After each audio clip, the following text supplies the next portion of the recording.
Welcome to the deep dive, where we crack open some dense research and hopefully hand you the intellectual shortcuts. Hopefully.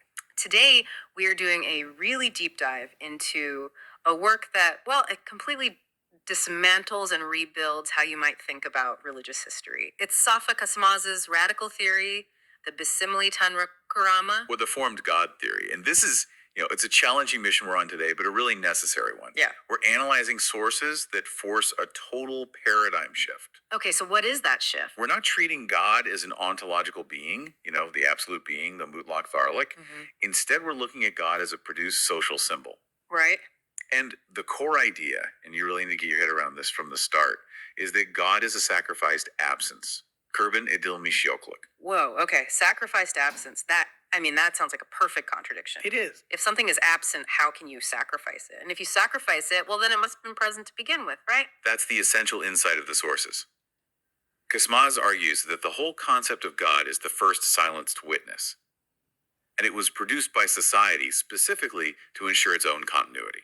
So we're moving past that old question, does God exist? Way beyond it. We're asking how, when, and really at what cost was the concept of God produced by us? So we're treating religious texts almost like forensic reports. Exactly. Forensic reports on how society organizes itself, not divine pronouncements. The classical view says God is the primary actor, the source. This theory says divinity is a product. Something that is made. Precisely. The core thesis is that God is not a thing, not some eternal subject, but something that had to be destroyed in order to be produced. Var edilebilmezi isin yok edilen. So destruction isn't a bug, it's the feature, it's the prerequisite. It is the absolute prerequisite for the symbol to exist in its final authoritative form. The aphorism from the sources just lays it bare. God was not created. God was produced by sacrifice. Sacrifice means God exists. Wow. And that sacrifice creates what exactly? An authority. It creates the kurban eliomi shahid, the sacrificed witness. Or maybe even martyr shahid. It's silenced so that the collective voice of the community can speak in its name without any dissent. It's the ultimate symbol of a social alliance. Okay, so let's unpack that. If this theory is going to hold up, we should see evidence, right? We should see that in the earliest cultures, divinity is something won by death. Or fragmentation, or some kind of bodily reduction. Yeah, not by life or power. So does history actually bear this out? It absolutely does. And the sources pull some just stunning evidence from cultures that came long before the Abrahamic traditions. Take the Hittites. Okay. They had this explicit rule, a prerequisite for divinity. It's summarized in this phrase. Lugel ushe dinger limiash. Which means? It translates as, the king, when he dies, becomes a god. So it's a posthumous promotion, pure and simple. You cannot be a god while you're alive and ruling. Divinity is a status you get by being removed from the living system. Death is required to validate the claim. That's the rule of death. And if we look even further back to Mesopotamia, well, their cosmogonies are basically a history of sacrificed gods whose flesh and blood were derived. So creation itself comes from destruction? Exactly. Order doesn't just spring from some transcendent thought. It comes from a kind of cosmic butchery. Give us an example of that fragmentation. Well, look at Apsu, the primordial god of sweet water. He gets killed. But his body isn't just, thrown away. His remains become the sacred foundation, the cosmic ground that everything else is built on. His death literally creates this space for structure. And then there's the really famous one, Tiamat, the female chaos body. Right. The Akkadian accounts are incredibly graphic. She is cut up, she's fragmented, Libasha, and from her corpse, heaven and earth are fashioned. So these foundational gods, they're immortalized precisely because they were destroyed and divided up. Yes.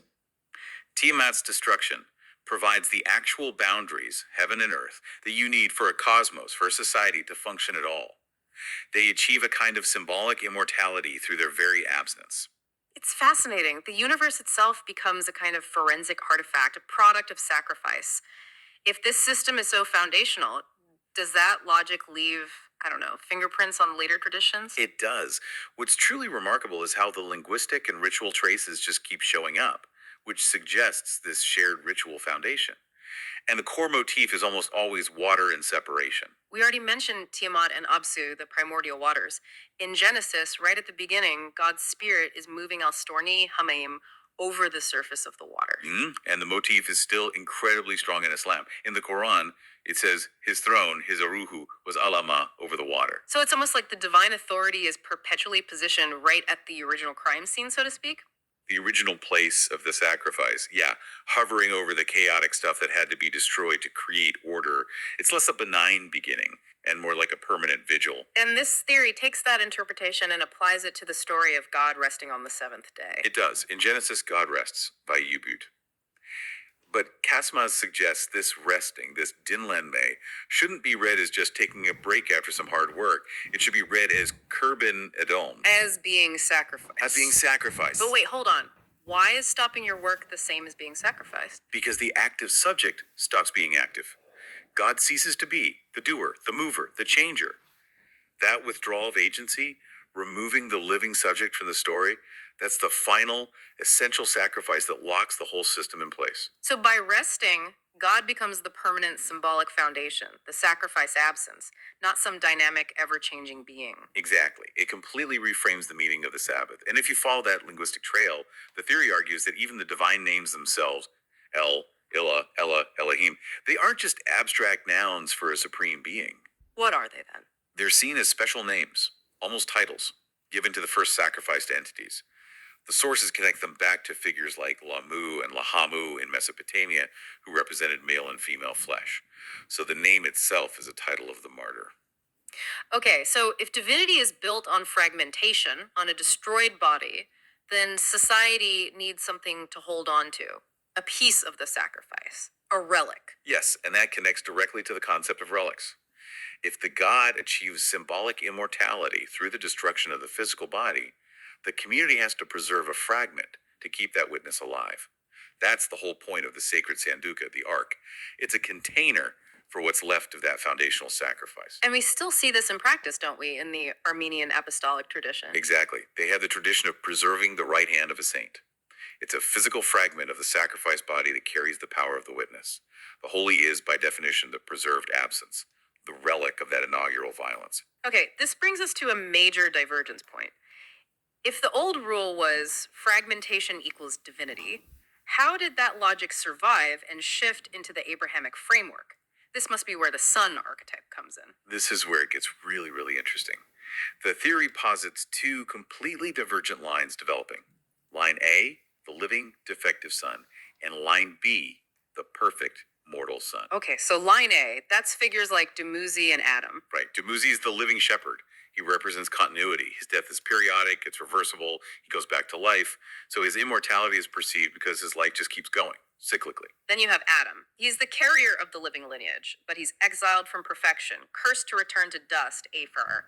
He's the prototype of the living son, and his body it's marked by defect. And that defect is circumcision, sunnat.